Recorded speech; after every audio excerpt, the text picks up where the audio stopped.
Welcome to Ageless by Rescu. This podcast is devoted to exploring the science of rejuvenation, uncovering the most trusted experts, the must-have products, innovations, and technology in the field of vitality, aesthetics, new beauty, and cosmetic enhancement.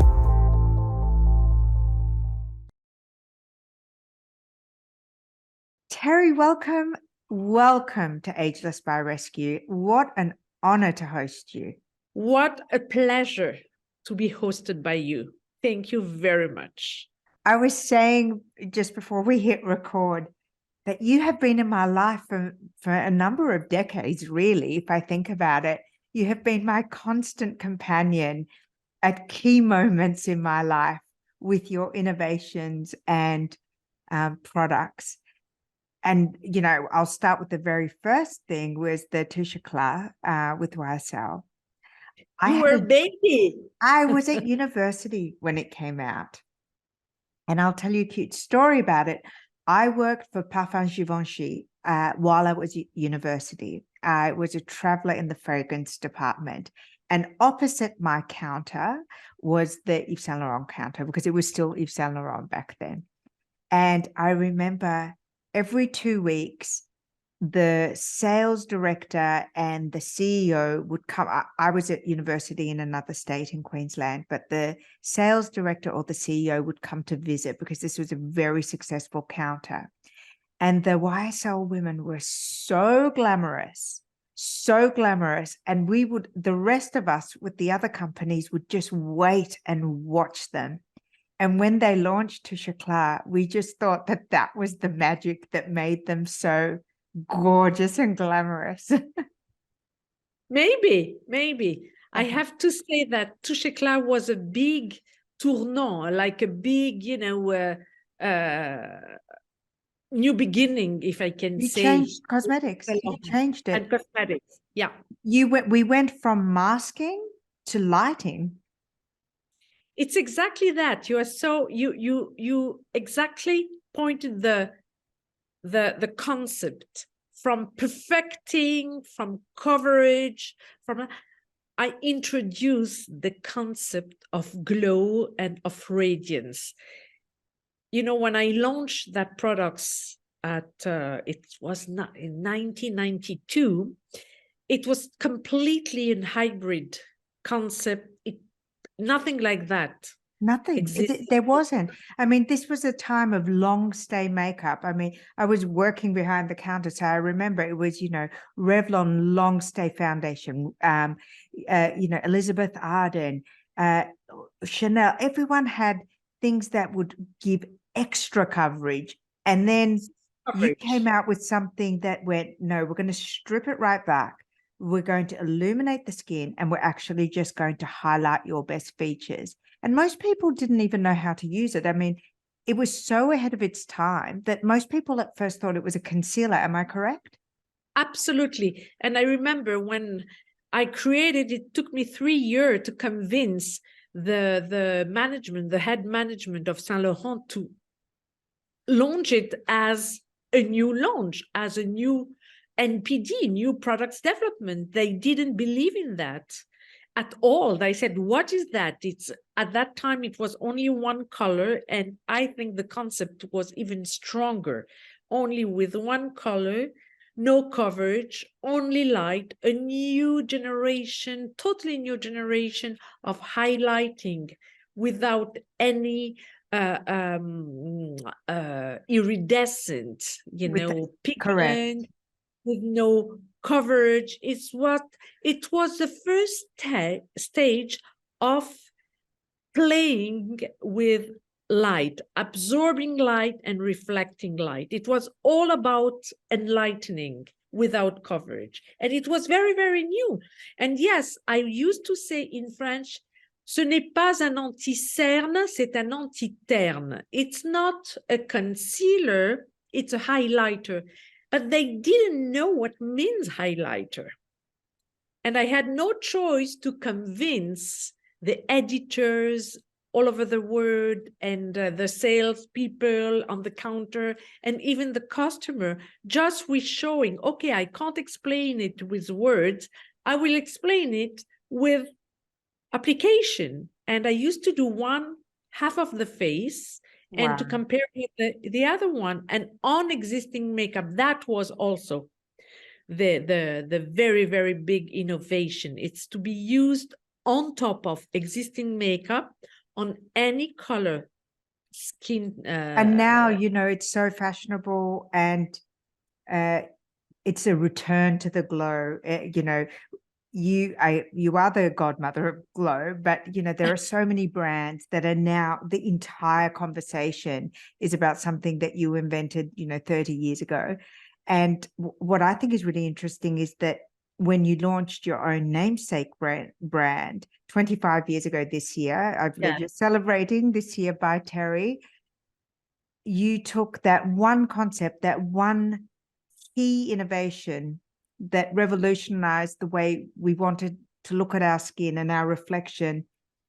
And again, well ahead of your time, before there was social media, before there were selfies, before there was this constant proliferation of self-generated photography, you said, okay, let me capture what photographers do in a studio. Let me work with the magic of light. And I'm going to apply it in such a way that every woman, whether she's discovering makeup like I was at 18, or now that I'm 49, and I'm looking for ways to highlight, disguise, flatter, illuminate. It's a very different, you know, life's journey of makeup for me now. And for me, what's exciting, and you know, when I discovered By Terry, and I'll tell you the story of how I discovered it, is that it felt like it was a bottle of Touche Eclat that I could put all over my face and my body and my décolletage. And I don't wear foundation anymore. I just wear CC or just a highlighter. I don't like it. And I feel that, you know, playing with the light is the most ageless thing that you can do. It is. It is. And my obsession, my focus, my research was always to bring to real women, not for, you know, because I worked a lot for fashion shows with Yves Saint Laurent, in studios with the best and the most famous, the best model, the most famous photographer, and all those model, you know, Linda Evangelista, Carla Boini, all the. But when I created By Terry, my obsession and my philosophy was to bring to real women like you, like me, like everybody around, the best products that does all in one without being a makeup artist. That was my goal. It's to make a lot of science. It's in just a touch of application, and nobody needs to know or to understand what happened behind all the research. But I think one of the things that you've always understood very well, and perhaps it's because of your foundation in luxury brands and working alongside, you know, there will never be another series of supermodels. There will never be the photographers that we had. We'll have new talent, but that was a moment in time, and it's a moment in history, that high glamour, that incredible immersion in luxury. And luxury brands did things differently. You know, Yves Saint Laurent didn't make sneakers. He wasn't running around making sneakers. It was all beautiful fabrics and cuts. And I think that your understanding of that universe has translated really well, because whilst you have an eye to the functional and as you said, you want to create an everyday something that we can just use and get benefit from, you haven't you haven't missed the step of luxury. You know, the formulations are incredibly luxurious. They're complete sensory immersion. You know, the smell, there is an unmistakable botanical rose smell to all of your products that's uplifting. I mean, to me, it's like aromatherapy. It always transports me to a calmer, happier place, which I think is super innovative. You know, that kind of thing is only now becoming popular. You were the first to infuse skincare into cosmetics. Now we take that for granted because everyone's talking about how, to skin serum, but you invented it. You literally were the first to infuse our foundation, our eyeshadow, our lip balm with science and with skincare properties. So I'm wondering, do you feel flattered or do you feel frustrated when you see the iteration of your first Neither flattered, neither frustrated, because, I am a creator, I am an innovator, and that drives me. My own, a lot of people are saying, oh, are you proud? Are you proud that you've created Touche Eclat? I'm happy that I created. Yes, I'm proud that I created, but not that much, because what interests me is the step beyond. That is more interesting for me. What I've done, I've done because I knew that I'm bringing something new, but I'm not that kind of person that I feel flattered because I'm on stage and I did. No, it's what I still have to do what interests me, not what I've done. The past doesn't really interest me. It's bring me souvenirs and good and bad souvenirs, because it wasn't an easy journey. No, and you were there for 15 years, which is remarkable. Sometimes I'm saying to my team, you know what? We're benchmarking all the other brands because they're buying our products. I try to duplicate. I have plenty of friends in the competition brand. And how do you achieve that kind of formula? I'm paying a lot. Yes, exactly. That you can always do that. I'm putting a lot of money in research. That's why we are sometimes weak in terms of marketing. We are not that good. We are not enough strong in social medias, in advertising, in things like that, because all our funds we are putting our funds and profits in new research and new innovation. We are paying a fortune our ingredients, because it's all about quality. In vitamin E, for example, there is, believe it or not, more than 100 different vitamin E in different qualities. Same with hyaluronic acid. You know that I'm obsessed with hyaluronic acid. We're going to have a whole conversation about hyaluronic acid because the godmother of glow is now the godmother of hydration. Yeah, because glow comes from hydration. If you plant, you have a plant, wonderful plant, if there is, except for orchids, that doesn't need a lot of water, but they need also water, the right amount. You need water, you need to hydrate the plants. Nothing happens without. You can survive without food, but not without water. So it's the same for the skin. And the glow, the first step of glow comes from the right level of hydration. So I wanted to show you, this is one of my favorite things, which I never, ever, ever in my life used to use pressed powder, ever. It was like a complete no-no for me. I always thought, why would I put powder and dry out my skin? But this has got hyaluronic acid in it. It's sheer. And when I put it on my skin, I've got it on tonight because it always looks so dry on this silly Zoom. It makes my skin so much better. And I always look polished without looking like I've got anything on my skin. So literally I will wear this. I'm wearing this one. I also have that apricot one. Sometimes I mix it together if I want to go a bit lighter. So this is literally like smearing Touche Eclat all over my face. Full beam of light. I hope I'm using it correctly. You have to tell me if I am. And then you're doing very well. If I'm doing TV or if I'm filming, I'll use just a little powder and just use my hyaluronic powder. Yeah. And you're so right. This is a powder for all that hate powder like me, I don't like powder, that make me a very famous makeup artist, because, and that's bring me to Touche Eclat. I will tell you why. Because when I was a makeup artist with those supermodels, you know, the matity was very important during the shooting. Oh, she shines here, it's shiny here, and we're adding powder and powder. I wasn't doing that. I used to mix a drop of foundation, a drop of toner, and a drop of cream on my hand with a flat brush, and just add it to revamp.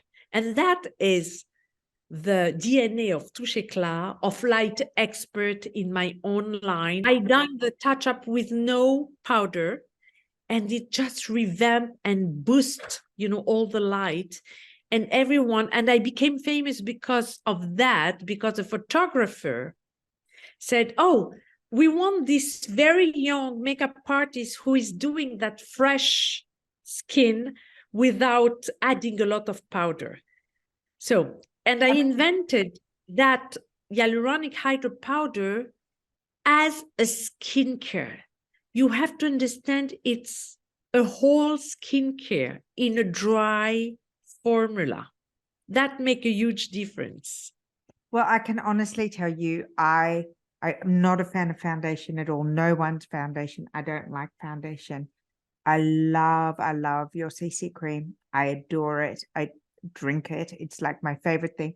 And I had never used powder before. I was sent one of your powders. I absolutely love it. It is not a powder, exactly as you said, because it melts into the skin, it hydrates, but somehow it adapts and it just gives you that little polish that you need. And I actually took it away with me to a warm climate, and it was great. Like, it was fantastic. I can imagine it would be amazing on a tropical holiday, or, you know, yeah, when you... and it's like you're using cream, but without cream.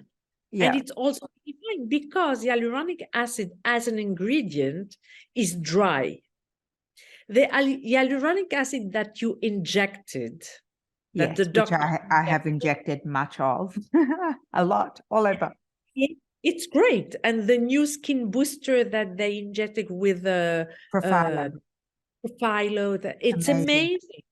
And believe it or not, that is a concept of my cream, the hyaluronic acid, the serum, the cream, and the eye contour, with exactly the same kind of molecule, you know, the same weight, and 8 different That's right. molecules. Yes, you're right. You're right. It's not a singular type. Yeah. Because the average hyaluronic acid that, and I know we'll talk about that, the average companies are using, they are like the large size of, like, stays on top, and at hydration is the one that we have in the powder. It's almost all ingredients, but it stays on powder. It's like your own moisture. And a sneak peek, we're launching in next fall a new version of this powder, and you will be amazed. You will be, it's a big revolution. It's something absolutely, you're going to be amazed. Anyway, it's too soon. We'll talk again. We will talk again. And you know what? Yes. You're gonna laugh. I never do this on my podcast ever. I don't bring out all my own things. So I'm doing this for you because I am fangirling you right now. I am like in peak excitement because you're opposite me. And I went and got my favorite things, and it's not all I have. It's just a couple of my favorite things of yours. And this is the eyeshadow stick, which I'm wearing because I'm so lazy. I'm so lazy. But again, who's talking? I love it. It's just like, I look like I've done my makeup. I have it in, I think, 3 or 4 different colors. I love it. I want mystic proof makeup. But it's also good as your eye ages. It doesn't crease. It goes. It doesn't crease because, and you know what? it's each time you are using that ombre black star, you are using an eye contour, an eyelid serum, because it's contain real black Tahitian pearl that we super micronize and pulverize, and it's create that anti-aging full of calcium, of vitamin C, of I mean, it's a honestly, skincare. who would want to put, and this is the question I had for you, and I would love to have this conversation with you, not as a put down to people, because I understand people have limited budgets. I understand people, there's some fun in finding cheap alternative to things. You know, we can't all wear designer. It's fun to mix a bit of high and low together. Same in beauty. But I'm fascinated by the culture of dupes, and it's exploding here. I'm sure it is in France and all over the world as well. Everywhere. But everywhere. But to me, it's like carrying a fake handbag. I have always saved, and when I can afford it, I go and buy the handbag of my dreams. But you know, but when it's come to your skin, and when you understand, and especially when you are getting a little bit more mature, you want the best for your skin. And when you understand that the dupe, yes, will bring you the same finish, but forget about the skincare benefits that are acting during all day when you're wearing your makeup. Yes, I understand. No one, but you know, I have to tell you, my customer are not the very wealthy one. The super wealthy customer are going to dupe because they it's so interesting you should say that. And it's the super educated customer that wants the finest things, and they get the pleasure from the ritual of I love the ritual of skincare. I love the ritual of makeup. When I use, and I didn't bring it with me because it's got so many finger marks in it, it would be disgusting for everyone to see. But you know, your famous, infamous Baume de Rose lip balm. Every time I apply that, it's a ritual. It's an experience. I heard the story, or I read the story somewhere, that when you made it, they accidentally put triple the amount of the rose extract in it, and that's why it's so fragrant and so lush. And I think it plumps the lips as well. I think it's an extraordinary. Because you know, normally for lip ointment, it's just a greasy base. Could be petroleum, could be average glycerin or something. Yeah. Like here, it's all about like nourishing ingredients. Rose butter, which cost a fortune, rose oil, rose essence, rose wax. All that makes a huge difference. And we concentrated so much, and I added ceramide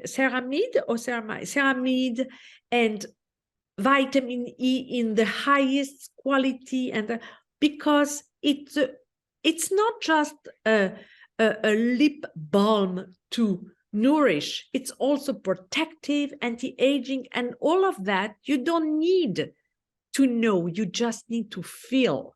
And you feel the feeling. Not only when you apply it, because it feels so rich and lush and luxurious, which is true, but also the benefits will stay for long.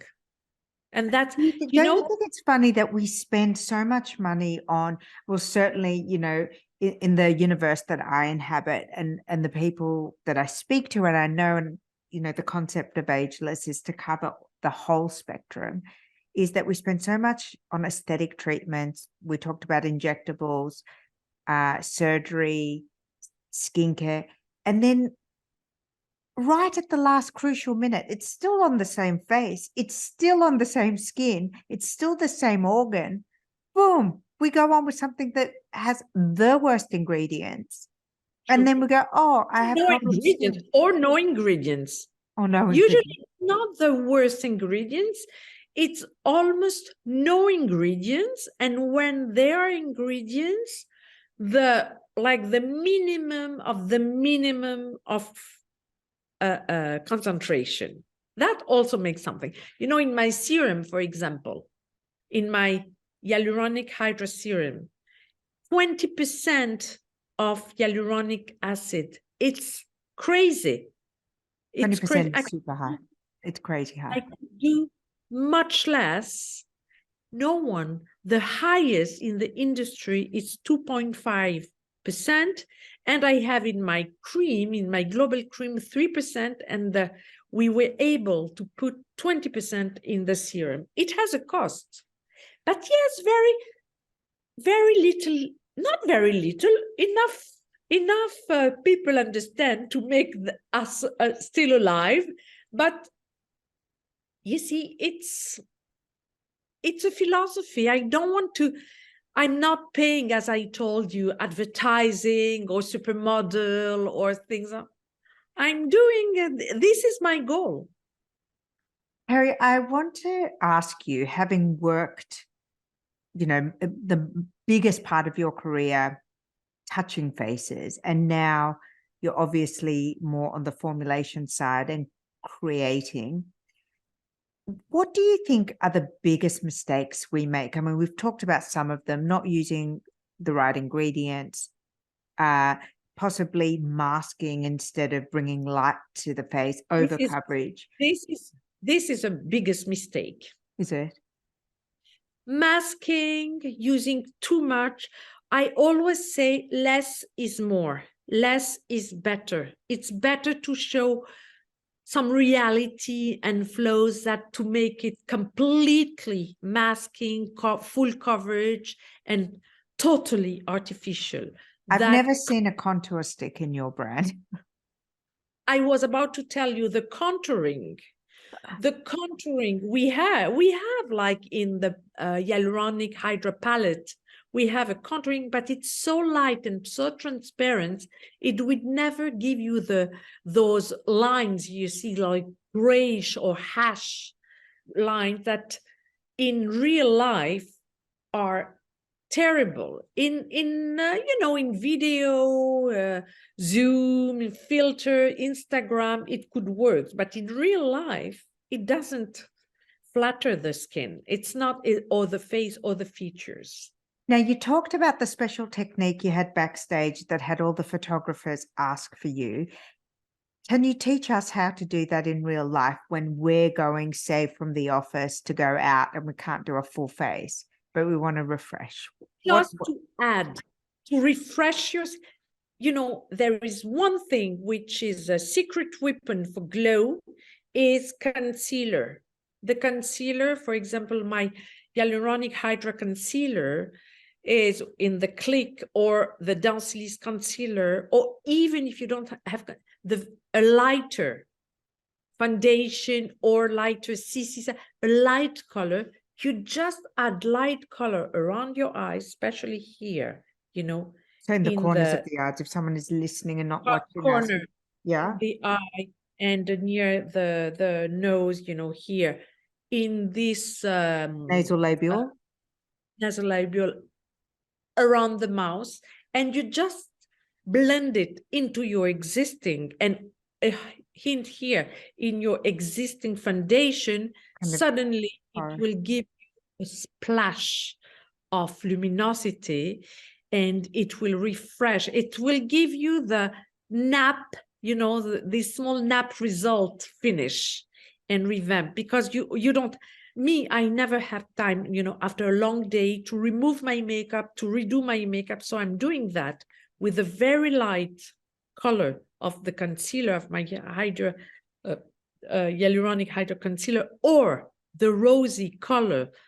I like also to blend all my existing foundation with a very light, or the apricot or the rosy light from my light expert, just to re-impregnated my skin with a new luminosity. Because can anyone do that? Do you suggest that for all skin tones, or is that a universal?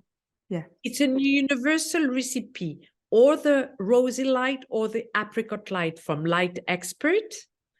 And then you can play with your own color, but don't try to put your own foundation on existing.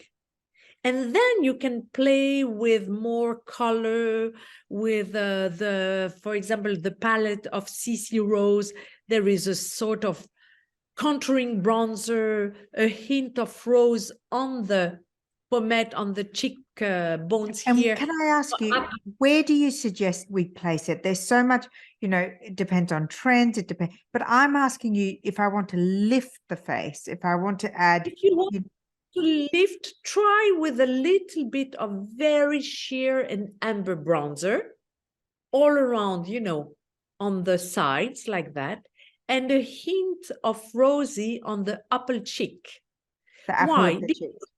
Yeah, the apple of the cheek, a rose, like a soft rose, because when you're having a promenade, a walk in fresh air, you're not getting rose here, you're getting rose here.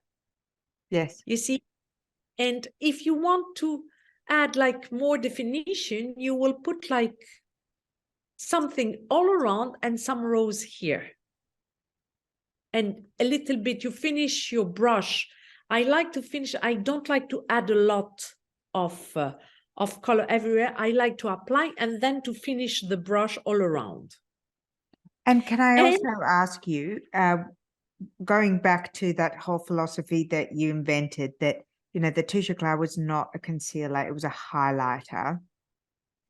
Where exactly do you suggest we place concealer then? In the shades, in the curves, in the hollows. In the, what did you say? The hollow. The hollow, yeah, exactly.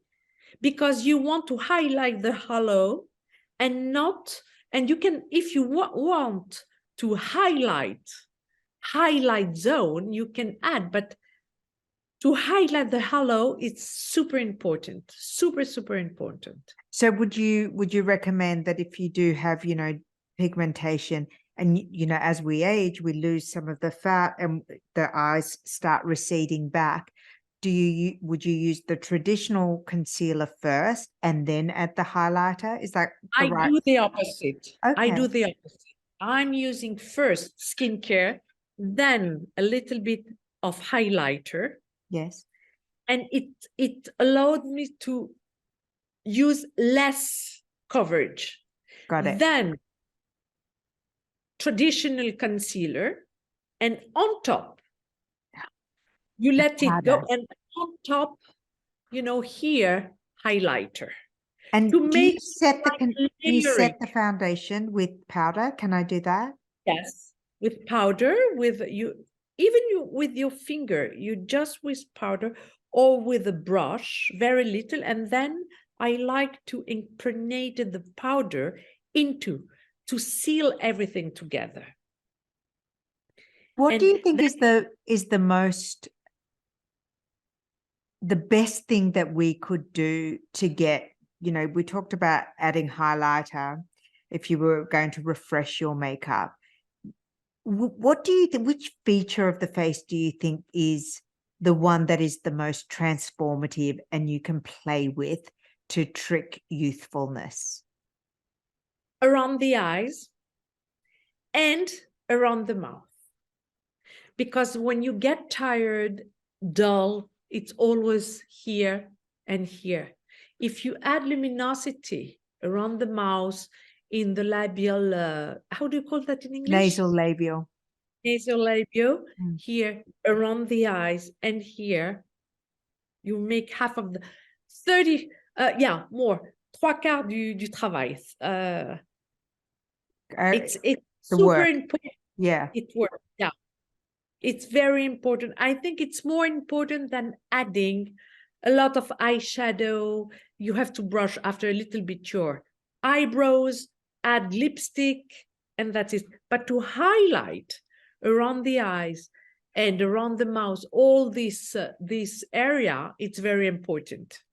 The other thing I was going to ask you, and I guess this is something I'm asking for myself, and I'm hoping other people want to know the answer as well, is that, you know, often what we used 20 years ago, 15 years ago, even 5 years ago, may no longer be compatible with the structure of our face, our lifestyle, the color of our hair.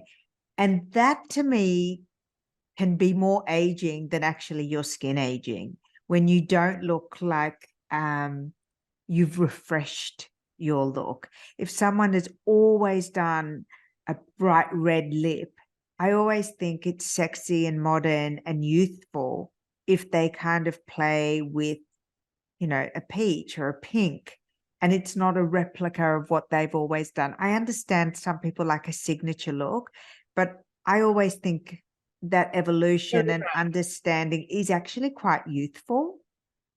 You are absolutely right. But if it's your signature, for example, for decades, red lipstick was my signature. And suddenly I decided to go more to neutral, nude, or to, you know, but still something on my lips. That's why I create the new lip contour hyaluronic lip pencil that I like, lip filler that I'm only nude, because now I am a nude addict. But you can, I became a new addict. As before I was a stiletto addict, now I'm having like my crazy shoes, but more flat. I think you have to reinterpret your own style, because to stay stuck to your signature style, it's the worst, That's what I way mean. I think it's actually to quite aging. you don't want to be Dolly Parton, even if I have a lot of respect for her. She is a character, so she can do that. But you don't want to look what happened with a Lady Gaga. She changed her face and all the time with small things. You can change. You have not to change, but to monitor your And evolve. evolution. And who do you think can best help us do that? Because I know that there's, you know, a strong voice of be yourself and embrace who you are. And Why not? Yeah. absolutely, age gives you the opportunity and the experience to trust your own inner wisdom. But sometimes, even those of us who work in the beauty industry, who work in the fashion industry, who supposedly know everything, sometimes it's actually really helpful to get guidance. And I'm wondering, who inspires you? Who do you think is a great source for that evolution, for that style evolution, for that, the way that we present ourselves to the world and then evolve it? Yeah, it's very difficult to answer, because I think you can be influenced by a lot of people. But first, it's super important to know who you are. It's very important, and to believe in you, to be self-confident. It's super important, and not try to copy everyone around you or all the tutorial. Maybe somehow to go to see a beauty consultant, and to be aware when you don't like something, that means it's not good for you. It's common sense. And for example, they said, oh, you should go to red, but you hate red. You can't feel, you see yourself with red lipstick. Don't go for red lipstick. You have to trust a little bit like that. And there are some specialists that can do tutorials and things like that. I'm asking because, right now, the massive influx of content from places like TikTok, and then, of course, because of the algorithms, they reinforce what you've just watched. And I'm at a stage now where I can literally walk down the street and know exactly which content follower the person at the shop is following, because everyone is starting to look extremely homogenized. Like right now, it's kind of this stealth wealth and timeless elegance, and that's very popular. And so everybody seems to be in the exact same uniform, right? So I'm wondering, for someone, what would be your advice in terms of inspiration? And at what point do you feel confident enough to say, okay, this might be the trend, but I'm also going to trust myself? Did you have a time where was there an age, a stage, a moment where you became more confident and just I'm getting older and older, and I'm 67, and I feel super confident because I know who I won't be anymore, and I don't know who I want to be, but what I want is to show a joyful face, fresh and happy, because I think joy and happiness, it's part of the journey to look beautiful and radiant. And yes, there is a lot of dictate. Too much freedom brings you dictates because you don't know where to go. yes, I think yes. it's very difficult. I'm out of the game with this TikTok generation, and I have two grandchildren. I have 14 grandchildren, but I have two granddaughters. My granddaughter is 14, and she knows, and the other one is 10-year-old. The 10-year-old knows my products better than me, and she said, my girlfriend at school loves your foundation, love your skincare. I say, what? Are you using skincare? You don't have to use skincare. You don't have to use CC. They're all in love with the CC. And I thought it was, the product is for the mother, not for them. No. And my Elsa, my granddaughter, she's 14, all her friends are buying my products. I gave them some, and they're all buying with a lot of skincare for doing what? Oh, they're And I have layering skincare. I have a 12-year-old, and when I they said to love her I was skincare. interviewing you, I had you on the show tonight, she goes, "Oh, that's sold at Mecca, Mom. That's exclusive at Mecca." I went, yeah, it is exclusive at Mecca. And how do you know? She goes, "Oh, I know all their exclusive brands." Wow. And It then, of is what course, Terry. as soon as I got my palette, I knew to hide it because God, they love palettes more than anything They else. love it. I And wouldn't let it. I sold, not myself, but I knew in my store in Paris, we sold 30 pallets of a CC rose palette. A mother because it was the birthday, gift for all her sweet 16. Oh, wow. They gave that as a luxury gift. She gave to all the girls because that was on the wish list of her daughter. Yeah. And Yes. sometimes I get it. I see customer buying my lip balm for their daughter because I want them, then 8-year-old, 9, I want them to use only good stuff.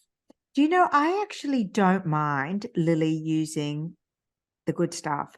And it's the same as, when it's time for her to drive a car, I won't buy her a bad car because I want her to be safe.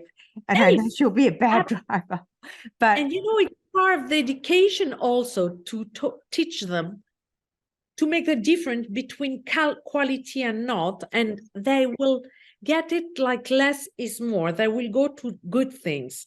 But to tell you who you can follow, how can we, and it's how we can keep it between you and us, I don't know, but how can you trust a follower that at morning promote a concealer and on the afternoon another one from another brand with exactly the same excitement?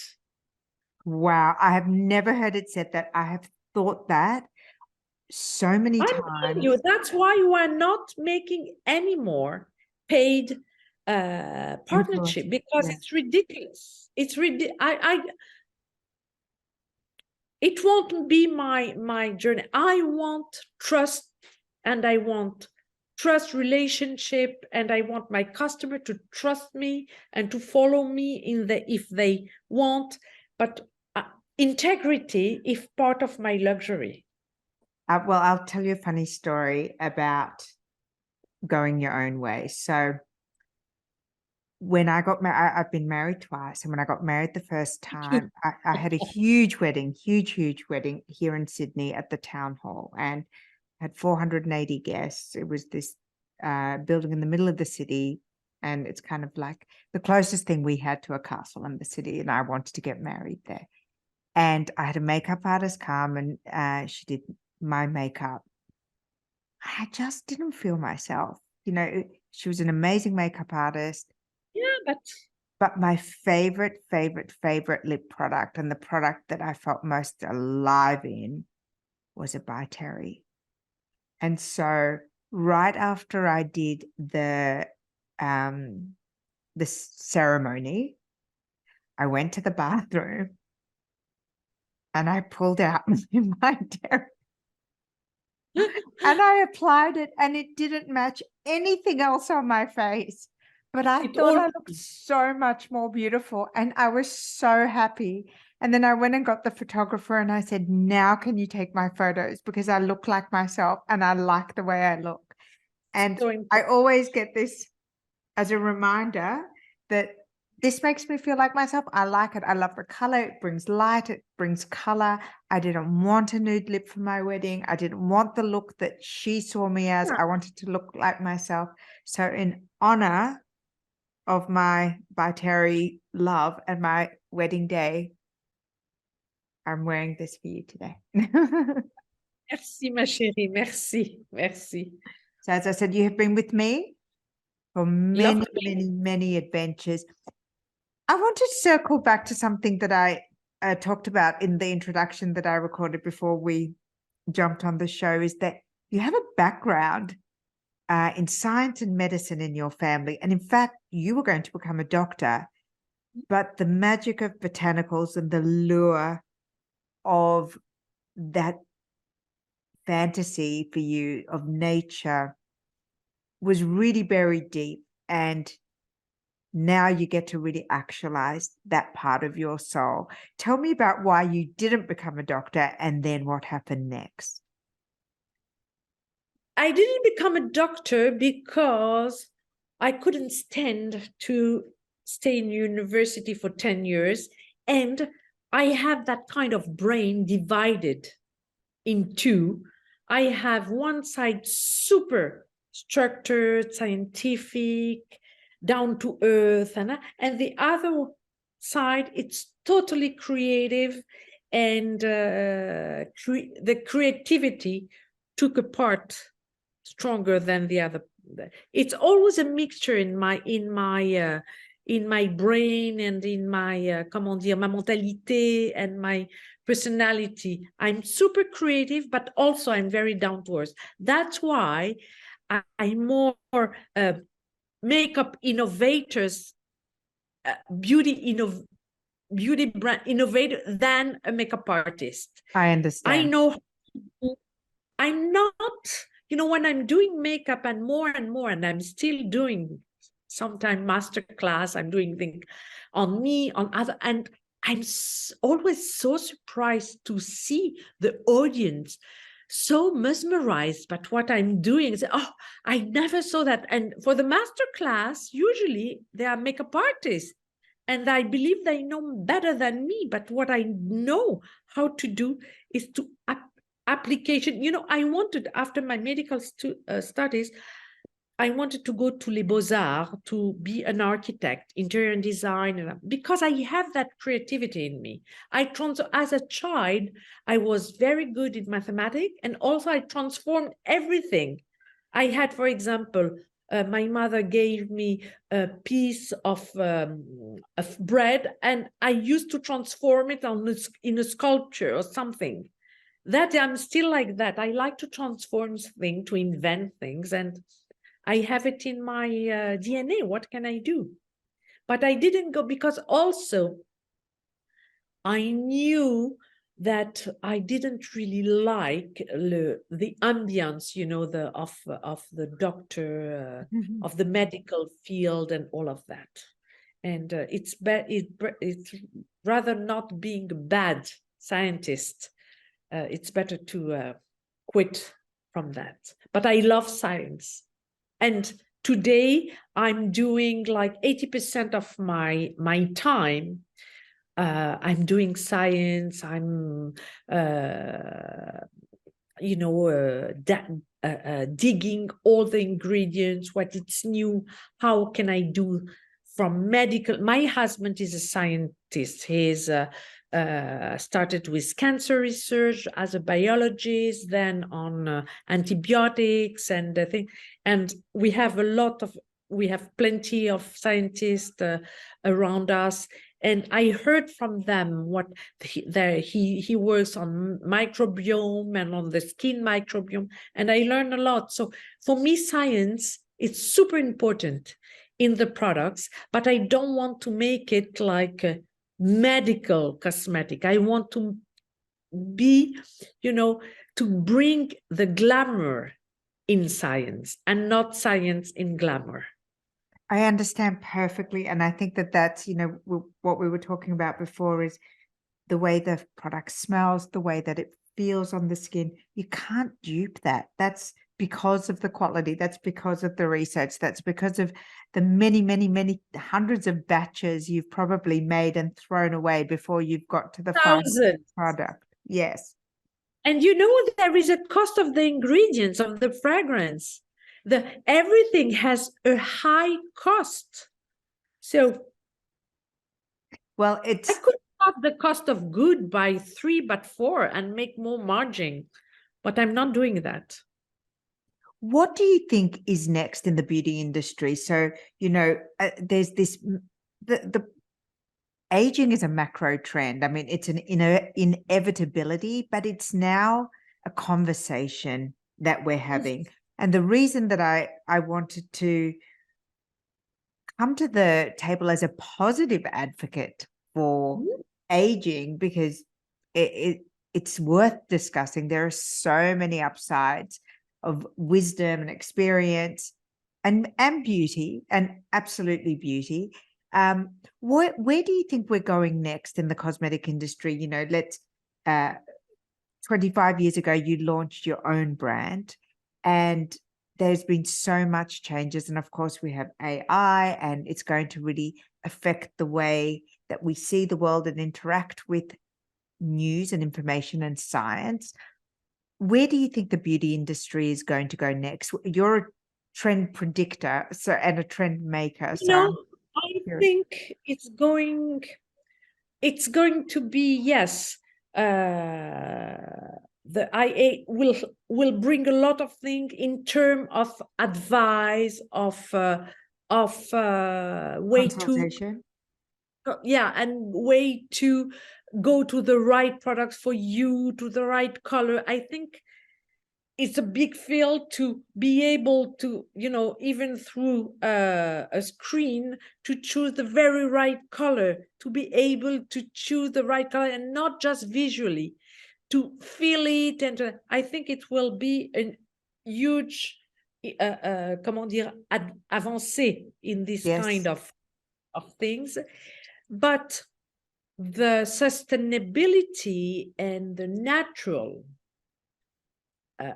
cosmetics, it just started now, because natural, it's important, but efficiency, it's more important than just being natural. Yes. Sometimes you see 98% of natural ingredients, but there is nothing in the formula.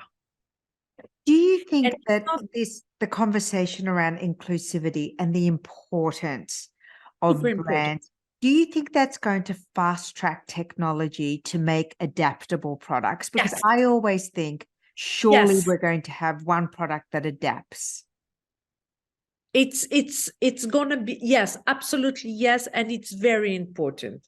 And I think everyone should have access to the best products, inclusivity for colors, for texture, because it's not only inclusivity in terms of skin color, it's also in skin texture, skin type. It's very important.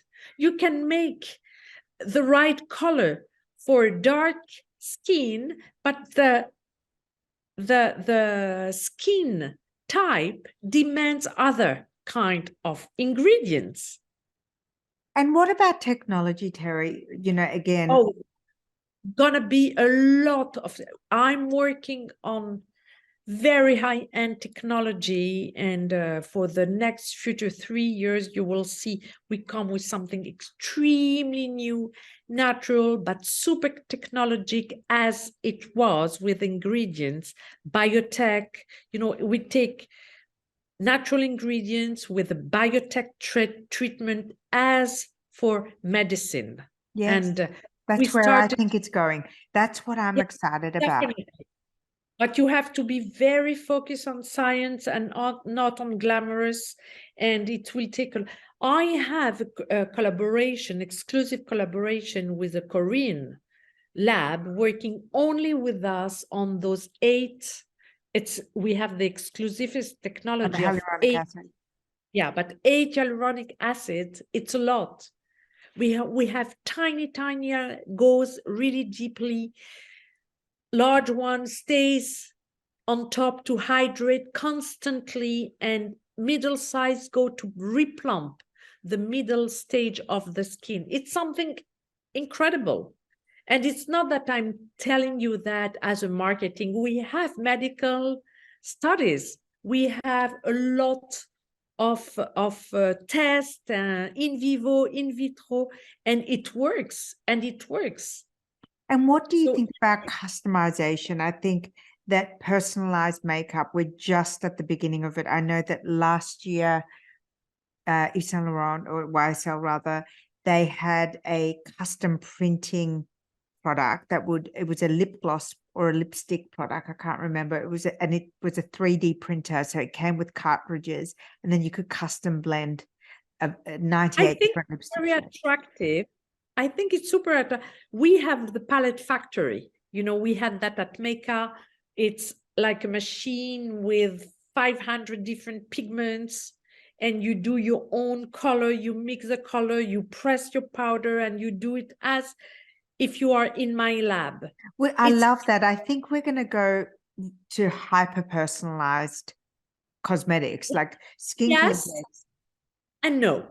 Tell me. Yes and no, because the cosmetic field, it's a fast track thing, and women want things quickly, but they want sometimes the experience. It will be both. Hybrid, And yeah. of course, Okay. to make something personalized, it has to be like a part of the experience. Yes. Yes. I started like that with my lab in Paris, doing only haute couleur. And I had clients from Australia. They came straight away from Australia to get their own foundation, but it was done as we're launching a new brand. Like Unbelievable. samples to try at home for each sample for 3 days to see if the color match, the color stay, doesn't change, the texture.